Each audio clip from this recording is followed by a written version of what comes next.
আসসালামু আলাইকুম। আমার হাতে যে আউটডোর অ্যাক্সেস পয়েন্টটি দেখতে পাচ্ছেন এটি মূলত বজ্রপাতে নষ্ট হয়ে গিয়েছে। আজকে আমি এটি ঠিক করার চেষ্টা করব, আর বিশেষ করে আউটডোর অ্যাক্সেস পয়েন্টগুলো নষ্ট হলে কী কী কারণে নষ্ট হয় এবং কোন কোন পার্টসগুলো মোটামুটি নষ্ট হতে পারে, আর কখন আপনি এটিকে ঠিক করতে পারবেন এবং কখন পারবেন না, মোটামুটি এই বিষয়ে আলোচনা করব। যেহেতু আউটডোর অ্যাক্সেস পয়েন্টগুলোর দাম মোটামুটি বেশি, এগুলো নষ্ট হয়ে যাওয়ার পর যদি কোনোভাবে ঠিক করা যায় তাহলে আপনাদের অনেকটাই টাকা সেভ হবে। যাদের ইলেকট্রিক বিষয়ে মোটামুটি ধারণা রয়েছে তারা আশা করি এই প্রসেসে রাউটারগুলো ঠিক করতে পারবেন কয়েকটা ধাপ অবলম্বন করলে। যাই হোক, আর বেশি কথা বাড়াবো না, প্রথমেই আমরা এটাকে খুলে নিলাম। মোটামুটি ইনস্টলেশন একদম সিম্পল, একটা বোর্ডেই সব কিছু রাখা হয়েছে।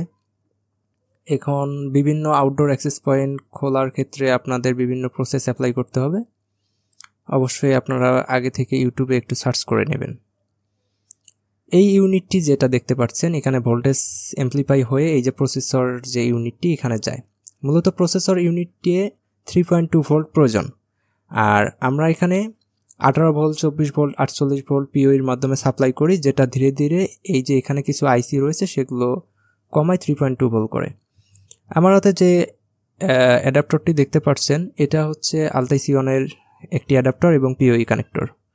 মূলত প্রথমত আমরা এই যে অ্যাডাপ্টারটি এটাকে টেস্ট করব। অ্যাডাপ্টার টেস্ট করার জন্য আপনারা এটাকে বিদ্যুতে কানেক্ট করবেন এবং সরাসরি কখনো পিনে হাত দিবেন না, কারণ অনেক ক্ষেত্রে এগুলো বজ্রপাতে নষ্ট হয়ে ডাইরেক্ট হয়ে থাকে। এক্ষেত্রে আপনার বিদ্যুতের শক লাগতে পারে, তাই সতর্ক থাকবেন। ফার্স্ট টাইম আপনি একটি টেস্টার দিয়ে এটা চেক করে নেবেন। এরপর হচ্ছে যদি আপনার কাছে মাল্টিমিটার থাকে তাহলে ডিসি ভোল্টেজ সিলেক্ট করার পর এখানে ভোল্টেজটা চেক করবেন যে আসলেই অ্যাকুরেট ভোল্টেজ দিতে পারতেছে কিনা।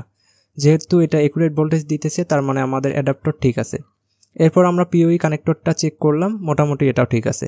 আপনি সরাসরি পিওইতে দিয়েও ট্রাই করতে পারেন। যদি এলইডি জ্বলে তাহলে বুঝবেন অ্যাডাপ্টার এবং পিওই কানেক্টর দুইটাই ঠিক রয়েছে। মাল্টিমিটার থাকলে আপনি অ্যাকুরেট ভোল্টেজটি জানতে পারবেন। এরপর আমি হচ্ছে পিওই কানেক্টরে একটি কেবল লাগাই দিলাম। অবশ্যই কেবলটি যাতে আপনার গিগাবিট হয়, অর্থাৎ 100/1000 হয়। 8টি পিন যাতে অ্যাকুরেটলি কাজ করে, অন্যথায় বিদ্যুৎ সাপ্লাই হবে না, শুধু ডাটা সাপ্লাই হবে। মোটামুটি আপনারা যারা আউটডোর অ্যাক্সেস পয়েন্ট ইউজ করেন তারা এই বিষয়টি জানেন।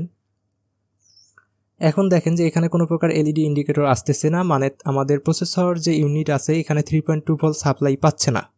যদি 3.2 ভোল্ট সাপ্লাই পাইতো তাহলে হচ্ছে এলইডি ইন্ডিকেটর জ্বলতো এবং রাউটারটি চলতো। যেহেতু মোটামুটি রাউটারটি নষ্ট হয়েই গেছে, এখানে তো বিদ্যুৎ দেওয়ার পরেও এলইডি জ্বলবে না, এটাই স্বাভাবিক। আমি এখানে ভোল্টেজগুলো আগে চেক করে নিলাম যে অ্যাকুরেটলি কোথায় থেকে আমরা 18 ভোল্ট এবং কোন কোন আইসিটা নষ্ট হয়েছে। তো অনেকগুলো ধাপ চেক করার পর বুঝতে পারলাম যে না, এটার যে পাওয়ার সেকশনটি রয়েছে ওইটাই মোটামুটি ড্যামেজ হয়ে গেছে। তাই আমি এখানে একটি মডিউল ইউজ করব। এটা হচ্ছে LM2596। এই মডিউলটির মাধ্যমে আপনারা এখানে ভোল্টেজে ইনপুট দিবেন, যে কোনো ভোল্টেজ 35 ভোল্ট পর্যন্ত ম্যাক্সিমাম, আর আউটপুট হিসেবে আপনি আপনার ইচ্ছা মতো 3 ভোল্ট, 5 ভোল্ট, 9 ভোল্ট এবং সর্বোচ্চ 35 ভোল্ট পর্যন্ত নিতে পারবেন। তবে বিষয় হচ্ছে আপনি এখানে 10 ভোল্ট দিয়ে কিন্তু 15 ভোল্ট নিতে পারবেন না বা 35 ভোল্ট নিতে পারবেন না। এখানে সর্বোচ্চ আপনি যত দিবেন তত পর্যন্তই নিতে পারবেন।